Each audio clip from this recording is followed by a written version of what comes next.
The Flock Together Research Day is the next event in Pokemon Go, and in this video I will be going through all of the details for the event, including the shiny rates of the featured Pokemon. I'll also be going through some tips, and I'll go through which event Pokemon are worth focusing on. So the event will be taking place on May 11th between 2 PM and 5 PM local time. The featured Pokemon for this event will be Spearow, Doduo, Hoothoot, Taillow and Rufflet, all of which will have boosted shiny rates of 1 in 10. So really it is a great time to get these shinies and complete the shiny family if you haven't already. And as this is a research day, to get the encounters with these Pokemon, you do have to complete event themed field research tasks that will be available during the 3 hours of the event. There will also be wild encounters for the event, which will be Pidgey, Murkrow, Wingull, Starly, Pidove and Fletchling. There is also the option of purchasing a $1 timed research for the event, which will reward you of additional encounters of the featured Pokemon that you choose out of Spearow, Doduo, Hoothoot, Taillow and Rufflet. In 5-star raids during the event will be Tapu Fini, which when caught will know the legacy move Nature's Madness. In Mega raids will be Mega Alakazam, and in 5-star Shadow raids will be Shadow Suicune. I will be going through how good all of the featured Pokemon are later on in the video, so stay tuned for that. But first, let's go through some tips to help you make the most of this event.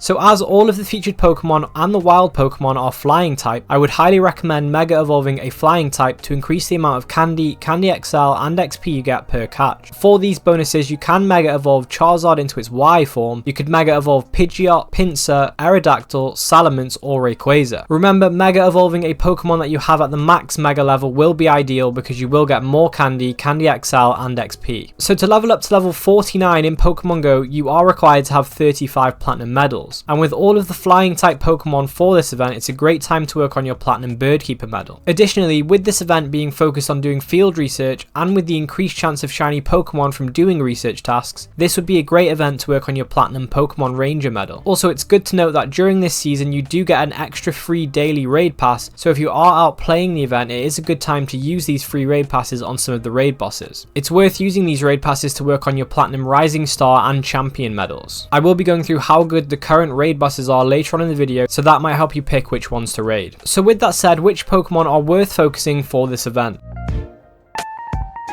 So of the 5 featured Pokemon in research, Hoothoot has some relevance, with Noctowl being ranked 133 in the Great League with 114-15 IVs, and it does see some play in Ultra League where it is ranked 176 with 15-15-15 IVs. And with the 10-10-10 IV floor of research, you will get an IV spread that is more suited to Ultra League, but you could always mirror trade with somebody to re-roll the IVs and potentially get a lower attack IV, so it's more suited for a Great League Noctowl. Rufflet is another relevant Pokemon, with Braviary being a decent budget flying type attacker, so it could be a good option for your flying type raid team. However, it is worth bearing in mind that outside of Mega Rayquaza, which is the best flying type attacker, flying type overall doesn't see a lot of play in the raid attacking meta, so it's worth keeping that in mind when spending your resources. For the wild encounters, Pidgey is a great spawn because Pidgeot is currently ranked 81 in the Great League with 0-14-14 IVs, and it is ranked as one of the best Pokemon in the Ultra League, where it is ranked 8 with 15-15-15 IVs. Mega Pidgeot is also a top 10 flying type raid attacker, and it does only require 100 Mega Energy to Mega Evolve for the first time, so it is amongst the cheapest Mega Evolutions to do in the game. Also, it is worth noting that Pidgey only required 12 Candy to evolve, so it is a good strategy to catch as many Pidgey as you can, keep them in your inventory, and then mass evolve all of them during a 2x evolution XP spotlight hour with a lucky egg active. This can get you a really big chunk of XP really quickly. So Murkrow is also spawning, and it's worth going for because Honchkrow is a decent budget flying and dark type attacker, so not a bad one to build for either of those types if you haven't got anything better. Wingull is another good spawn for Go Battle League because Pelipper is currently ranked 30 in the Great League with 0-12-15 IVs, and it's ranked 24 in the Ultra League with 15-15-15